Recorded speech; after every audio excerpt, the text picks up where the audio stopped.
Hello everybody, Cedric and CJ here, CRWC, and we will be reviewing All Elite Wrestling's Dynamite.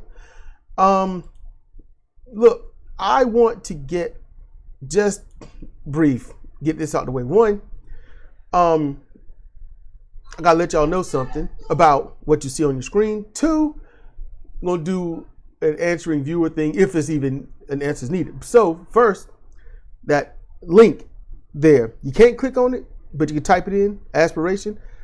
It gives a credit to me. I don't know what it is. It used to be a contest, but I guess maybe something might come up later. I don't know. But tinyurl.com, CR Banking, that's legit. Just click on it, and they'll give you everything you need to know. It's an awesome place. I've been there for years. Love it. And I'm letting y'all know, I don't know if Cedric and I can do Dynamite again. Don't know. We're gonna have to find something else, and we'll explain. All right, but before we get into that, let's get into something far more important than AEW Dynamite, and that is a reply from Stacy Big Guns Washington. Now I saw it, I thought, okay, that's a hell of a handle. Mm-hmm. I was like, Stacy Washington, good name. I was like, Stacy Big Guns Washington. I'm like, okay. I'm like, all right. And please go check out this person's channel. Please do that. I like the avatar. I'm not gonna lie about that. I like the avatar. And this person's responding, because I don't know if it's a male or female, so I'm just trying to be very right there neutral. Don't want to be offensive. And hopefully being neutral isn't offensive. If being neutral is offensive, then I can't help you. There's nothing left to be. Yeah. This person is responding to the Ring of Honor review we did. And Stacy says, as long as if Tony stays his butt out of the camera, I am good. Ring of Honor is getting better. It should not be tarnished by a boss like Vince did to WWE in 2015. The old Vince was better and not to be compared. I agree the main event should not have been booked. Yeah, and so, trash main event. I agree with this person. Every time Tony Khan comes on camera, it makes me nervous. Why does it make you nervous? Because I don't want him to become a permanent fixture. I don't want Tony Khan to be a character coming out talking. Like Mr. McMahon and all that, yada yada.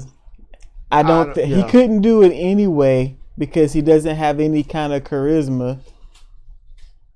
He doesn't have anything other than deer in headlights. So if he's out there every week trying to do something, it would just it'd be absolutely abysmal. I can be on. Okay, I've watched enough media scrums. Yeah, Tony Khan is not mass charisma at all, but he's not a dull pencil either. What is he, unsharpened pencil? Tony Khan gets when you got to turn things up or turn it on, and he can do that. It's just we have all been educated on him being undesirable. Not in appearance, but in personality and how he has really screwed up AEW, which I want everybody to understand. AEW is 20 times better than it was its first year. And he's still screwing it up. You watch that first year of AEW. Watch the first month. Okay? You'll see. Yeah, it's leagues above where it started. And yet has fallen so far. I don't know how you failed up like he does, but it's a thing. All right. So let's go ahead and get this review on, because so y'all have to forgive us, okay? Please try to forgive us on this. because before you get started, so I'm the one that queues up the shows for us to watch, and I screwed up, and we watched the first hour of Rampage that came on after the Dynamite we were trying to watch, and that was better than this. It was better, but we weren't happy either. But it was way better. There's Top Flight versus Private Party. There's a difference between being unhappy and being disgusted. Yes, we were unhappy with Rampage and disgusted. I was kind of embarrassed with Dynamite. And I mean, I'm talking about that feeling where you want to kind of get away from the crowd and you're feeling all flush and nervously scared. You're like, I don't know about this, you know. But yeah, Private Party and Top Flight had probably one of the best matches they've ever had. And we're enjoying Dante Martin, although he's trying to marry pro wrestling with his flippy flop. And I get it. And it's kind of working. But there's a couple of moves that he does where it's like he has to stand and wait for his opponent to charge him just so he can do a cool backflip. Just remove that. It's not needed. Y'all want to know how to do fast-paced flippy flop that kind of makes sense? Actually, it makes far more sense than this. Watch, y'all gonna be like, what? Stardom, high-speed championship. That's how you do it. That was brutal. So look, let's jump into this. So we got Goon versus Jeff Hardy. If you want to know what that sound is, that's Cedra tearing into some kind of snack. No, you're gonna put this. There's nothing happening. Little crunchies all in the microphone. No, there's nothing happening. Goon versus Jeff Hardy. Cedra says, I ain't watching this shit. And it started. I was going to say, wait a minute, we could. And then I was kind of like, you know what? We don't like watching Goon. And I do not want to watch Jeff Hardy accidentally potato everybody with his whole body because he can't see. So that's it. You put in something that we don't know. Is that he can't see? We just don't care anymore. Which Either way, I'm just not interested in watching Jeff Hardy wrestle. So, you know what? If Jeff Hardy changed his style to more of a mat-based technical with a little bit of grounded power, okay? And he still did the swanton at the end, he'd be all right. He'd be all right, but you know. You gotta stop landing on people's faces and. Yeah. Landing flush. Oh man, I'm like, and you can see it on the ref face. The referees, sometimes they gotta get a good reaction. No, sometimes it's like, oh, that was bad. That was bad. Especially when they gotta ask the defender if they're okay. You don't do that on camera. You don't do that. Be like, no, my face. You ask if they're okay to continue if the move doesn't go into a pin or submission. They get a lariat and they lay it out. Can you continue? Are you all right? You know, yada yada. That's when you do that. Not boom, and then you know the rest of the one body on top of another. You ask the defender, "You all right?" With that high pitched voice.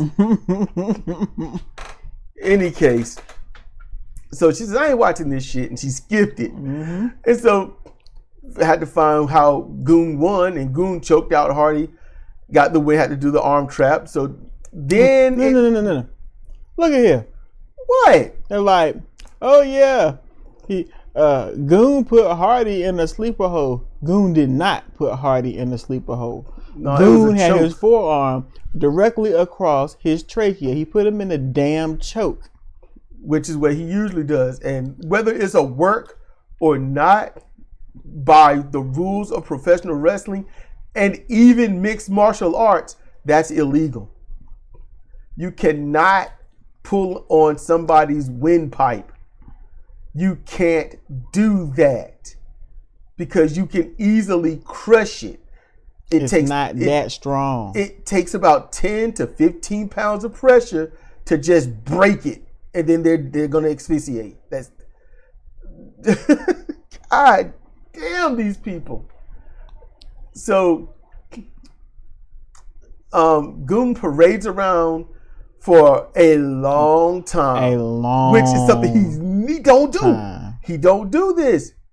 And then he wants to shake Hardy's hand, something he would never have cared to do. Hardy flips him off and he leaves, so Jeff is slowly turning heel. And I had heard, now look, I normally want to listen to Jim Cornette after we do this, but it just takes us so long to get these done because we're just not looking forward to it. There's so many other things we could do. Yes, like have nothing. Conversations. Yeah. You know, talk about the air. I got the Christmas tree we still got up. I got to wash my hair later. We can talk about that. You know. Just, anyway, then Goon stays in the ring, and then the people call. The people from CMLL, they come in and attack Goon because it was Wednesday. And then he disrespected them early in the match, but we didn't see it because we didn't watch the trash. But they were still there, and they came. And then some baby faces run in and chase off the Rudos. You know, AEW versus CMLL. You have to, the solidarity of the locker room bull. Yep. The council, the World Council of Free Fight or Freestyle Combat or Freestyle Fighting. So Consejo Mundial de Lucha Libre, basically. And we'll get into it later. Adam Page versus Toa Leona. I didn't know that was part of the whole pick your poison type thing. Yeah, I didn't know that. I just like it's just the match because I was like, and as you said, skip this shit because I don't want to watch Leona job to Adam Page because it's obvious. It's obvious. So Leona delivers a very weak Samoan drop that Page turns into a crucifix hold for the pin, which is nice.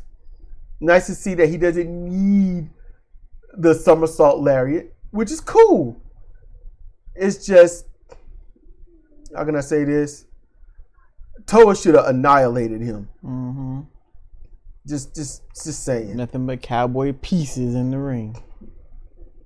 So then we get Wardlow versus Commander. Yeah, skip that.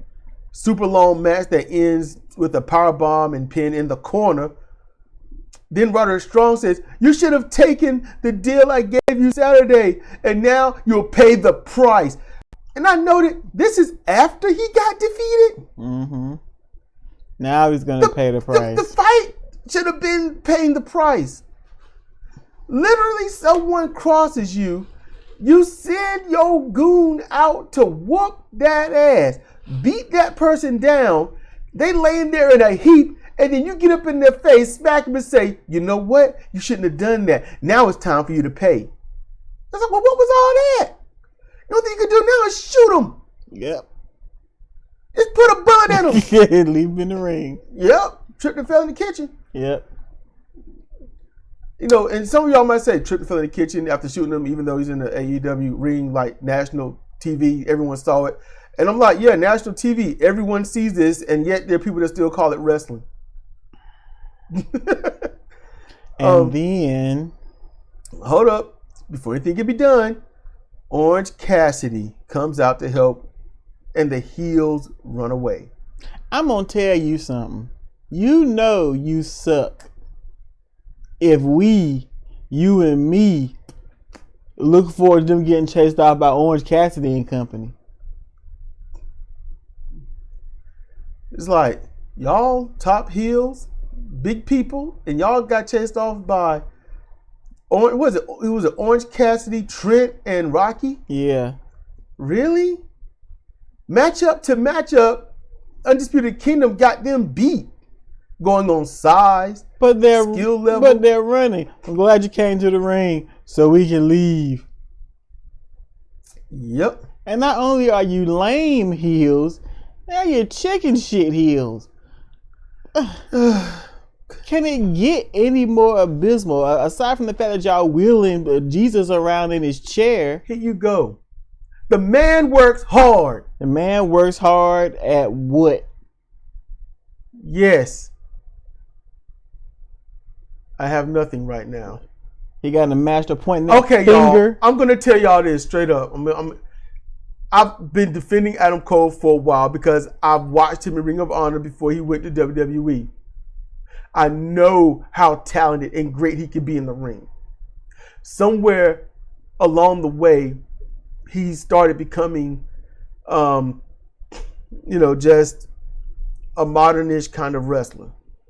So I've lost favor with him because of certain things that he do, because he get kind of effetti. But at the same time, I know the potential. I know what he can do. So I've been defending him against Cedra. Now I can't because of one simple thing, and y'all might find this weak and petty, but this person, had to keep from saying a stronger word, in a wheelchair had the audacity, I think it was on Rampage, to talk trash to Chuck Taylor, who's got an injury. He says, "You're too injured to wrestle." I'm like, "You're in a wheelchair, you with stupid." A boot on. I'm like, it's like Zach Gowen saying, "I wrestle you, but you're a gimp." He is downgraded from crutches to a wheelchair. And I ain't picking on gimps like that. I like gags. It's just saying. What? I ain't say shit, man. So look, we get to the next thing. It's a sit down. It's Sting and Darby Allin. Tony Schiavone there. On the other side are the AEW Tag Team Champions, Big Bill and Ricky Starks. And I'm going to say this. I wanted to fast forward. Sting does not give great in-ring promos. It's rare to actually see Sting. It's weird when I say his name. His real name keeps jumping into my head at the same time. To see Sting, when I see him in these kind of close quarters and talking to somebody kind of almost for real, it's better. It's so much better. I'm like, it sounds so real. And I'm like, okay.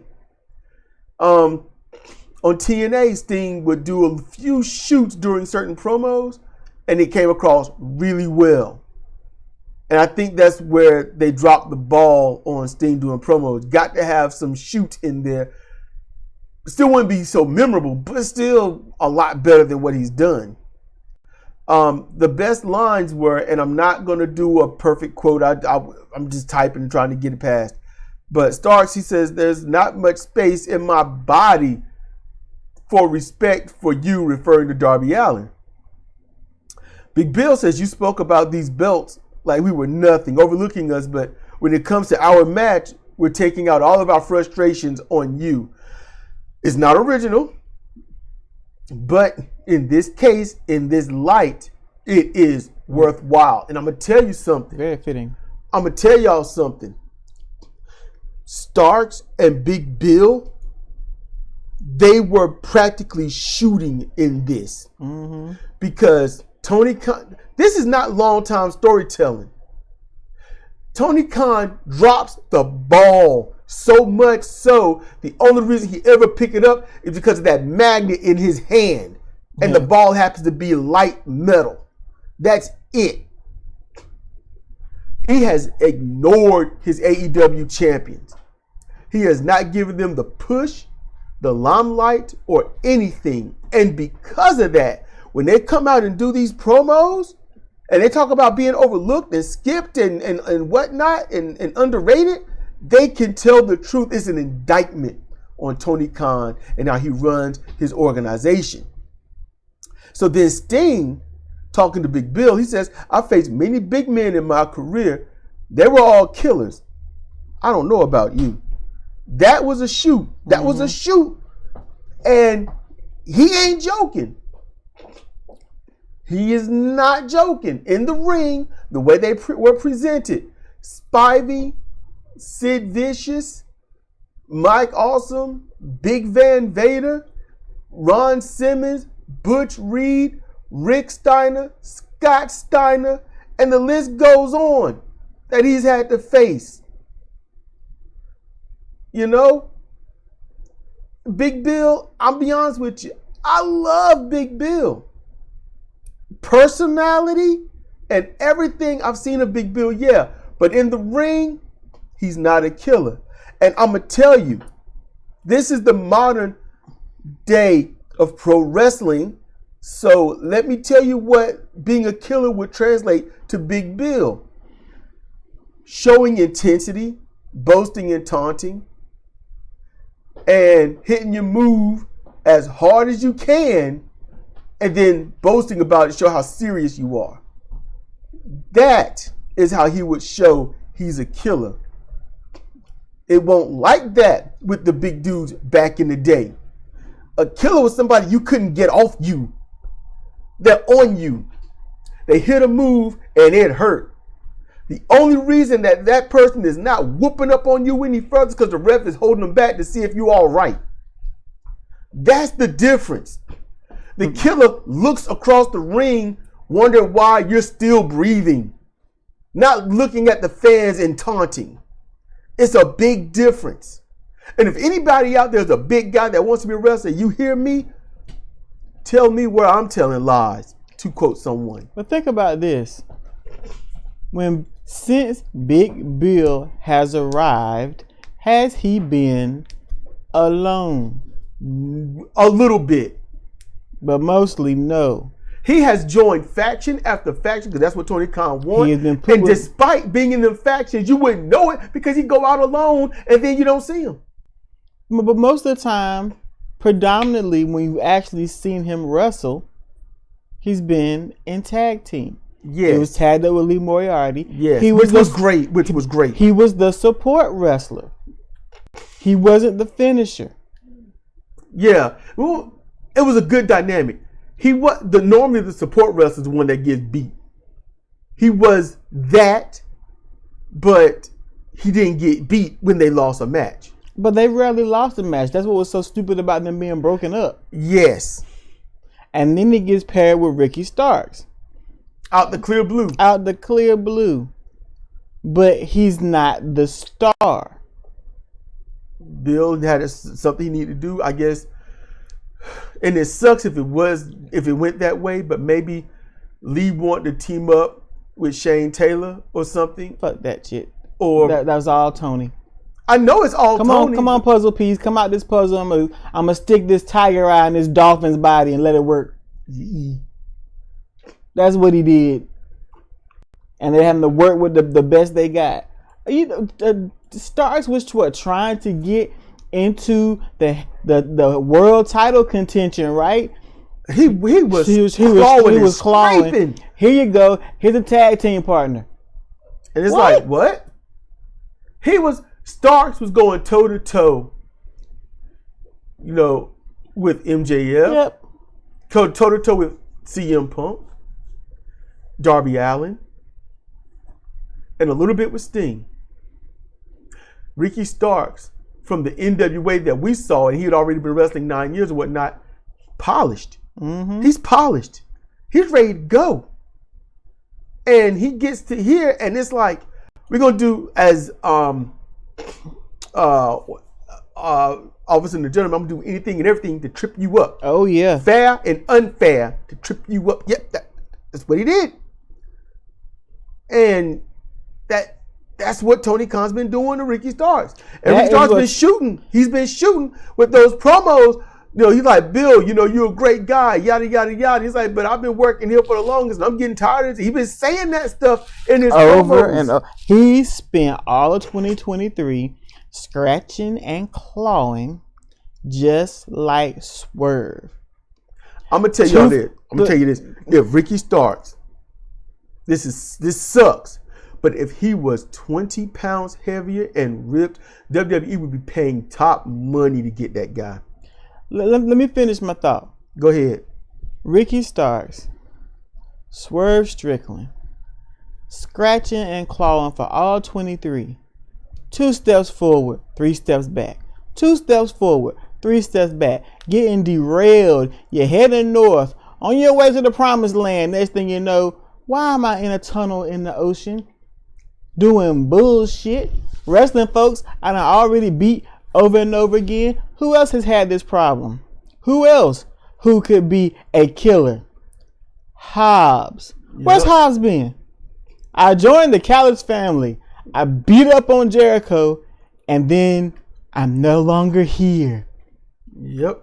And then when Sammy Guevara come talking about his damn baby, we pop back up. 2 steps forward, 3 steps back. Over and over and over again. I'm going to cut myself off there because I need to get back to my original point. So I'm getting pissed off.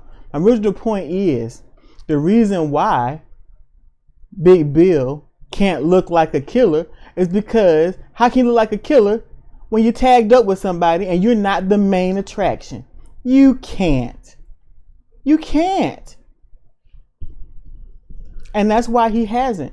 When we saw Big Bill in that Teddy Long promotion, he was a killer. Yeah, he was. SWE. If you ask he was Big Kaz XL. Yes, something like and that. He was huge. He was huge. I think he's even bigger now than he was then. He ain't ripped though. He's more solid now. Yeah, but he was messing them up left and right. As Goon's head. As Goon's head in Big Bill is a killer. Like he would most definitely say yes. I don't care what y'all say about Ray Phoenix and dropping him on his head and all that. Big Bill laid that big old boot upside his head and messed him up for a month. I shouldn't be laughing. This is your delivery on it. But yes. Everybody else was sleeping on it. I saw it. He took that boot to the head and won't never right. Is this what I do to you? What? What did you mean? I can't mute it because if I mute it, mute you too. So that's why he came like a killer. But Big Bill at that time is not in Sting's purview. He's not been in Sting's purview anytime. He hasn't been able to be in anybody's purview because he's been booked so poorly. So Sting can say it just holds no water. Okay. Now, if you've been watching, I've been watching. Sting ain't. All right. Hey, look, I got no counters to any of that. And if any of you do, go ahead and let us know. Find something. Because while she's talking, I'm working a mile a minute in my head, like, but nothing keeps coming there. So I got a whole lot of ass, but I've got nothing to back it up. So So next we get to Chris Jericho. Oh, wait. That interview ended with Allen talking trash and Starks throwing water in his face. And it was a great, perfect shot. I mean, you have to practice something like that. It was like a bullet of water. And Darby got up and Starks is like, go ahead, hit me. And Sting gets up much later to stop Darby, which he was like so much. I mean, the bus they came back to the terminal, right? And he's like, he's not gonna hit you here, but he'll hit you at the pay-per-view or in 2 weeks or something like that. Something like that. I don't know. And so that's how that ended. So then we come to Chris Jericho versus Kyle Fletcher. So it's like, what? And look, Kyle Fletcher. Okay. So one, I'm not watching this crap. I have no desire to see Jericho ever, really. But he's wrestling Kyle Fletcher from the Don Callis family. But he is the current Ring of Honor television champion. And you put him on TV against Jericho, a champion, to lose. Your champion jobs to Chris Jericho. And he's the television champion. Who my ad recently beat Action Andretti. The one that beat Jericho. And lose. And the one who went on Ring of Honor, he kicks out of everything. Yep. On Ring of Honor, we watched a match where he should have got pinned 3 different times. And the crowd knows it. 2 pins and a submission. And the crowd knew it. but he's the champion. And then you bring him on AEW Dynamite and have him lose. And this is so Jericho can get a win over a champion in there, so he can have a stand up against the distant, staged Konosuke Takeshita, who stands, as I said, staged, looking down at Jericho, who is just moving lips towards him. That's it. Jericho just, I don't know if he was actually saying anything, but pretty much like his singing is probably just syncing it. And all this stupidity, Takeshita cannot lose to Jericho. He can't. He cannot lose to Jericho. You cannot have Takeshita beat the darling of AEW and Kenny Omega twice to lose to Jericho. No. That makes no sense. How would Cedric have booked this match? Chris Jericho versus Kyle Fletcher. It would have been a Ring of Honor TV title match, which is stupid on Dynamite anyway, but they did it, so I'm working with it. I would literally have them go 9 minutes. It's scheduled for 15. It'll go 9. And on that, when it comes down to about the final moments, that's when Takeshita should come in and blindside Jericho, yes, causing him to lose to the champion, and then Jericho has a beef with Takeshita. Exactly. It would have been very simple. You could have had Fletcher hit a move that's kind of strong, but not his finisher, which I don't like his finisher. And Takeshita could easily hold Jericho's feet at the ropes while the ref counts Jericho down, not looking to see if anything's around. It could have gone any way along the lines of what you just said. It would further solidify the Don Callis heel status. Yep. And then there would be a reason for Jericho and Takeshita to fight. Yep. No. You jobbed out a champion. And then have the one that's challenging to stand up on stage looking down at him.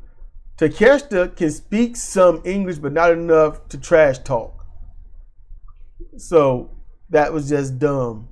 Yeah, we skipped the match. Mm-hmm. Then next we get this right here. See, Jerome, you know what I'm going to. But you're probably going to hear her groan. This right here made me, I was like, I think I'm done with AEW. It hurt. It hurt something in the rear section of the center of my torso, near my spine. It hurt. The Bang Bang Scissor Gang. Oh. This is all I wrote. Bang Bang Scissor Gang is a mix of cringe and boring. We could not take it and tapped out. Because we wanted to watch it. Card Blade. Oh, we got rid of that guy. He's fired. Now they had Juice Box or something. So it's a cardboard cut out of juice board. Some crap. Stupid. And the fans were with it, but it was certain fans. And I could hear them chanting, and there's certain fans.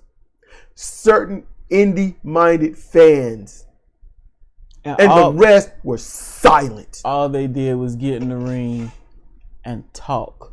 We didn't watch all of that. Once they bought out the cardboard of Juice and got him in the ring and the fans were chanting whatever they were chanting, we skipped. We were done. It. Do y'all remember in the golden age of the WWE Attitude Era when they would have 30 and 46 minute segments of them just talking?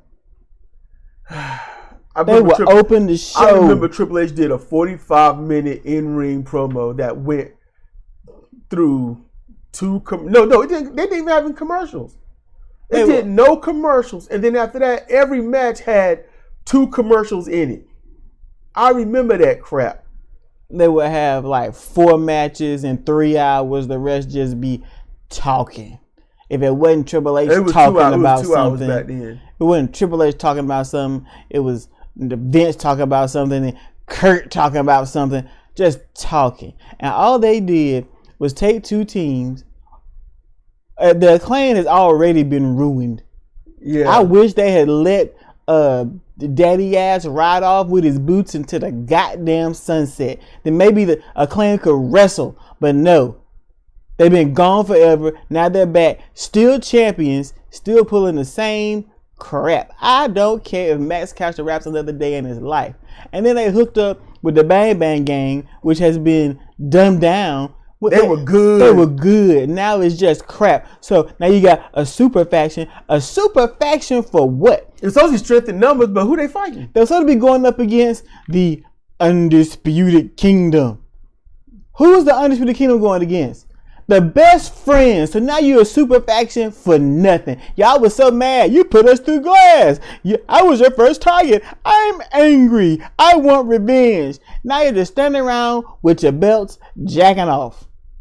You so foul-mouthed. But I can't disagree. Now, granted, if any of you are upset because they said something or something happened and we didn't see it because we skipped, yeah, that's on us. We will accept that easily. But you got to, I don't know how, y'all are brave if y'all watch that whole thing. Unless they gave us the location of the golden ticket for the Wonka bars, there is nothing they could say of import. Yeah. You know, Wonka bars is full of brunette hair pieces and skin flakes. Just saying.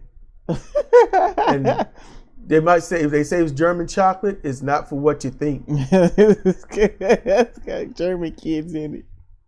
So next we get to Toni Storm, who joins commentary because it's her current beef. Yeah, Deonna Purrazzo versus Taya Valkyrie.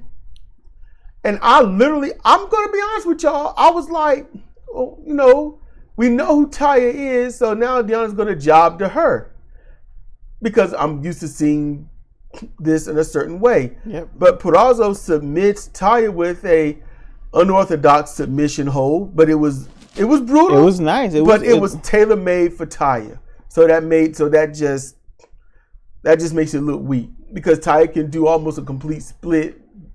And because of that, she was able to do that split with, you know, and Deonna had her knees on Taya's thighs from behind while pulling up on both of her arms in a double arm wringer. So Taya being that flexible, it looked brutal, but to Taya it was just basically having a stretch day.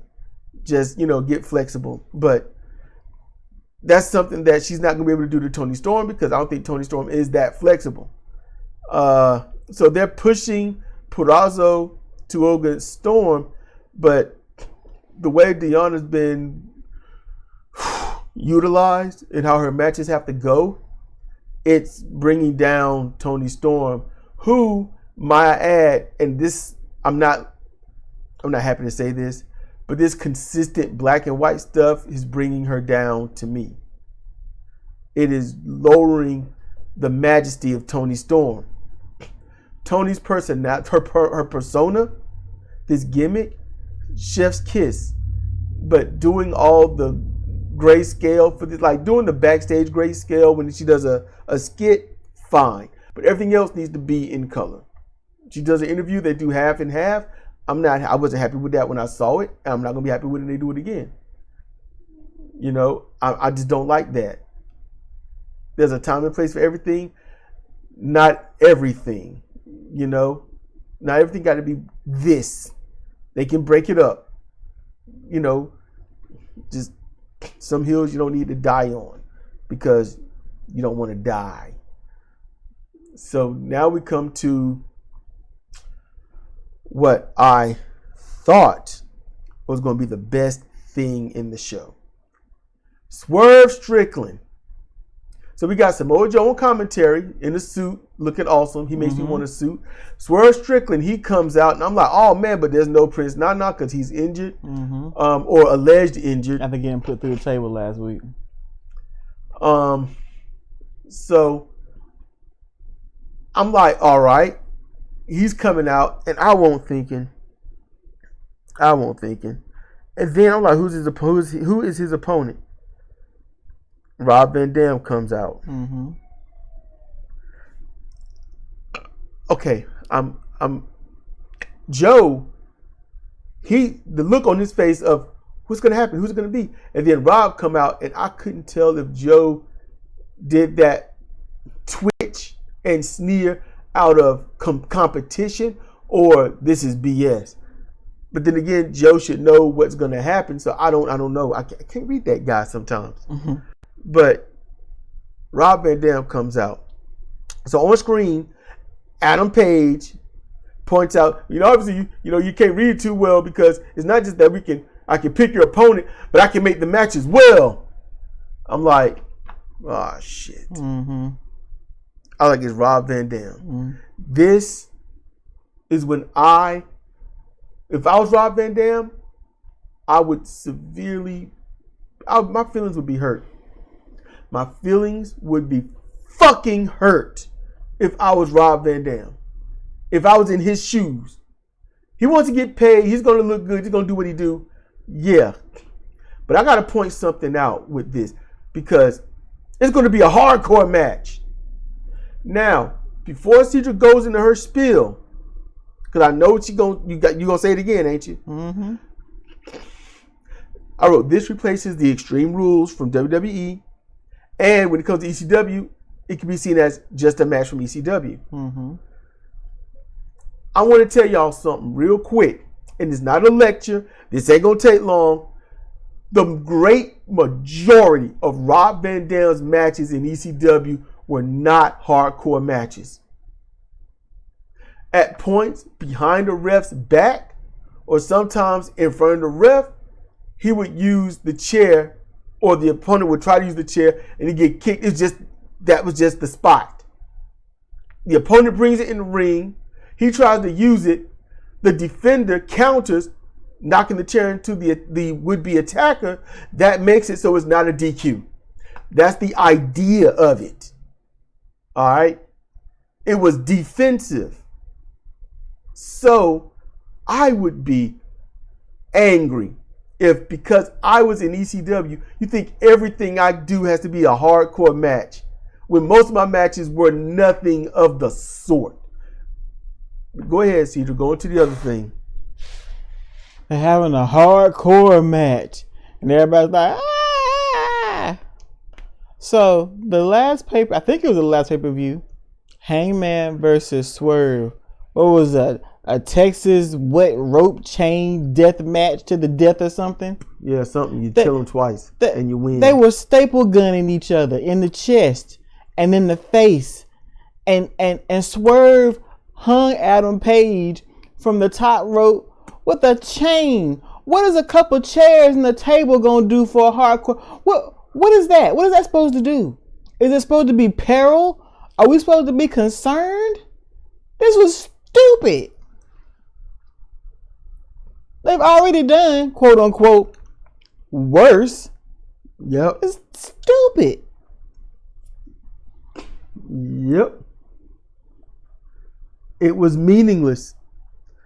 And then, so, to get on with the match, Rob got everything he wanted to do. He got his shit in for a very long time. Swerve was just bumbling about, taking it. Swerve then amounts a little bit of offense and then begins to lose that offense. Then Hook runs in and uses a chair. Not Brian Cage. He comes in and shoves RVD off the ropes. Hook runs in and uses a chair on Cage. Cage regains composure and fights off with Hook. So they fought off. What? Hook? Wow. Okay, I get why Brian Cage would come out. He's on the same team as Swerve. Yeah. But why would Hook come out? Because, I don't know. I mean, him and Joe got this loose meat beef. Ew. But I don't know what that is, by the way. But it doesn't make any sense. Hook. And then, so he's going to help Swerve. So why wouldn't Adam come out? No, he's going to help RVD. I don't know. Okay. I don't know. I'm trying to make sense of it. Y'all gonna have to help me. Y'all listen. Y'all gonna have to help me on this, because it would make sense that for Hook to be like, well, I mean, and Rob Van Dam gonna lose anyway, right? He has to.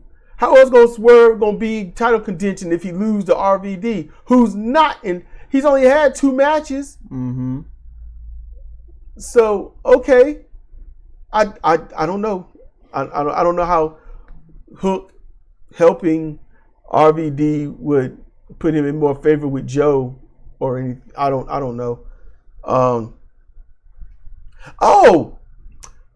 Remember Brian Cage was talking trash about Hook, and then Hook came in and said something, and it was like, who better? And did the half cutthroat, and Cage was like, remember that guy, that's my line.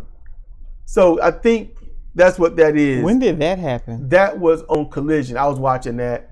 Oh, okay. Yeah, I was playing Final Fantasy and typing up the show for CR Fire Pro, and I saw that. I was like, oh, it's Brian Cage. He can talk. And then Hook came in. I was like, okay. And he goes, who better? And I was like, that was pretty cool the way Hook did it. So there we go. It just had to catch up to me. Okay. So eventually Swerve uses a diving stomp on the Rob Van Dam, who is giving him the double middle finger. So maybe because Swerve took so damn long on the top rope, but I thought to myself, and I said it to CJ, I said, it's amazing. You got the energy to give double middle fingers but not roll out the way. Yeah, it seemed that he was there waiting for the move. Yep.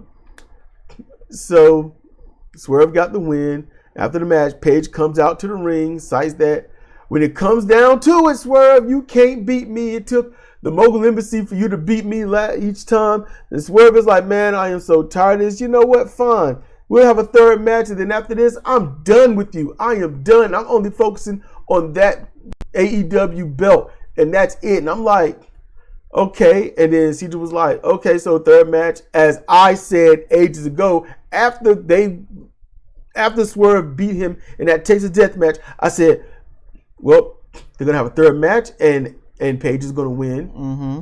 And then Paige is going to go on to face Joe. And here's the thing. I understand they're trying to make good TV, right? I understand they're trying to hype up a possible very strong main event. I get that. I understand that. I see that. It makes sense. All right. They're building up to a 4-way match. I know that. But still, here's the thing. They are literally, as Joe said, because it was a shoot, you're not fighting to be number one. You're fighting to see who's going to get destroyed by me. Mm-hmm. Why? Because even though that match might be 20 to 35 minutes, this is Joe's first real title defense. He's not going to lose. There you go. His first one was, it was to Hook. But that was, yeah. They're good fighters, but it was setups. Just to make Hook look good. Yeah. So he's not going to lose his first pay-per-view title match. Nope. He's not going to lose his second or his third. What did I say? If Swerve was serious about this, he would just wrestle, stay top contention, and then he got them on his 5th or 6th title defense. That's when it's like, okay, that's when it can possibly change, because that is what AEW shows. And what is going to happen if Swerve is going to wrestle Paige, Swerve is going to lose, Paige is going to go on to wrestle Samoa Joe and lose, and then Swerve is going to be back at the beginning again. And working his scratching and clawing, wrestling the same matches again. And then probably got a beef with Hook at some point when it gets close to a pay-per-view. 2 steps forward, 3 steps back. So we might have to find another. We might watch AEW Dynamite as we speed through stuff, but there's nothing to really. It was disgusting. I was disgusted the entire time, thinking, I could be on my way to sleep. I was about feeling the same way. It was abysmal. And we devoted a lot of time talking about how crazy. And listen, everybody, please understand. I did my best for months to just talk about the show and just kind of, I do my best not to watch everything of the match, because if I did and start tearing it apart, all I'm gonna have to say is negative stuff. So seeing the end of the match and then watching the match kind of loosely, I get to see stuff and just say, oh yeah, he hit this nice move or that move, and then this person won with that, and it was a good match or decent match, when I didn't watch the whole match, because then I'm just gonna tear it apart. That's all I'm gonna do is tear it apart. Like, why was this match so long? Why would you do this at this point? Why is this person staring like nothing happened to him? It'd be all kinds of stuff like that. They slipped off the buckle. Why does this person keep falling? I just wanted to try to say neutral to positive things about AEW. That because if all the commentary out there is negative, then yeah. But the problem is nobody listens to me. No one listens to Cedra. Let's see. I know of one person who is dedicated to being positive on everyone's channel, and I thank him. And then, Zemo, and then maybe you, Stacy Washington, and I think Jimmy Whisper still listen, but there's no. I don't know if there was no silver lining to this. Yeah, I don't think anybody shares this content, but I do appreciate y'all listening. I hope I don't lose any of you, but this is just how we feel about AEW. I love, Cedra loves, and I'm sure you all love professional wrestling. And AEW, while they have some professional wrestlers, it's not professional wrestling. It's just not. It's a wrestling company that's based in the South that does not cater to the Southern mentality of fight. You talk enough trash and you fight. WWE is up north where talking trash is like, that's all they care about. The zingers, those multi-hit liners and whatnot. Can you own somebody verbally? That's the North, and that's out there on the West Coast, California and parts of Nevada to be exact. But down here in the South, not just the South, the dirty South, and the South with an F, S-O-U-F, the South. We just, hey, what you say? When did you say it? Don't matter. We doing this, and that's it. That's it. And they don't give that. And it takes them forever to beat an opponent, using every finisher from not just their arsenal, but other people's arsenal. It's an E-Fed. It's indie, and it's not good. And the ones that aren't indie show up the indie, and the only way you can bust them down is to not show them or have them go against some indie people and they do everything and they look terrible, like they did with Swerve. Rob Van Dam pretty much single-handedly whooped his ass and then lost. It would have been better if Swerve just small packaged him in the beginning and be like, there you go.